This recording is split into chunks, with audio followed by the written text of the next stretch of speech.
Hi YouTube, welcome back to my channel and thank you for tuning in to watch Just How TV, a channel where I share all my experiences and tips on how to level up your adulting journey. From career, saving, investing to buying a house and just living a best life.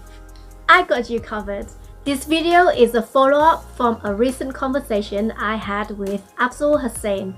Link to our video is in the description, where I spoke about my experience in getting into investment banking. I want to thank you again for watching our video and to reach out to me on my LinkedIn, YouTube, Instagram, and I truly appreciate you taking the time to do so. So thank you. I did receive a lot of questions around what qualifications to get into investment banking, so I will address them in this video. Before starting my current job, I completed a master's degree in economic history at the LSE. Contrary to what most people think is a standard, is that you need to have a master's in finance to get into investment banking, which I personally think is not always the case. One of the reasons I chose to do economic history is that I didn't get to experience the wider application of economics during my undergrad, and I wanted to have an opportunity to do a dissertation and dive deeper into the topic, which I didn't get to do before.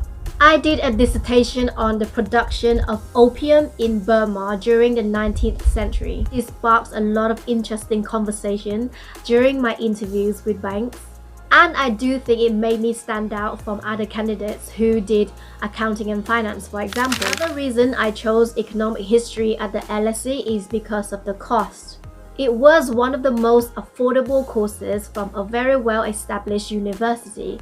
The course at the time cost me £10,000 versus £30,000 for a finance degree, and now it is about £37,000. In the end, I still end up with the same job as someone who did a master's in finance. So for me, it was good value for money. In another word, you get more bang for your buck. If you are a student or student graduate and have not secured an internship, a master's degree is worth considering. A master's degree from the top 5 university would add value to your profile as they are targeted universities. Employers often come to these universities to recruit.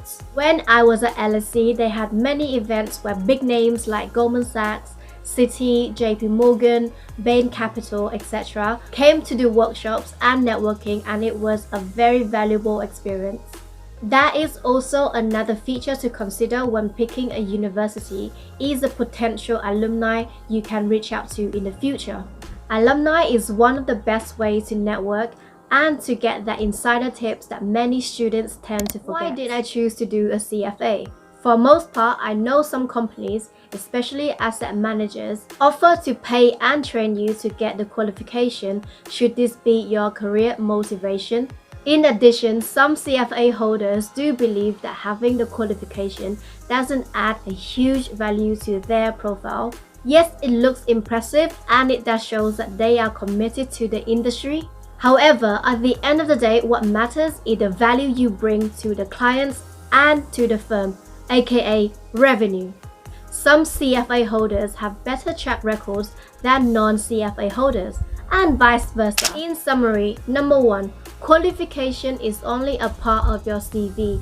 For most part, the important thing to highlight are your work experiences. And also, it is okay to do a non-finance degree as a master's. Number 2 is to choose a very good university for your master's, preferably the top 5. Number 3, think of the cost. In some cases, CFA is cheaper than a master's, however, it does take longer to qualify. And finally, consider your career path. Where do you see yourself in the future? Do you want to leave room for exit or to change your career path? Or do you want to become an MD or head of group position, which an MBA is worth considering? Thank you all for watching. I hope this video has been helpful and helps to clear some questions you have in regards to what qualifications to take in order to get into banking. Please subscribe and hit the notification button for more content. See you all next time. Bye!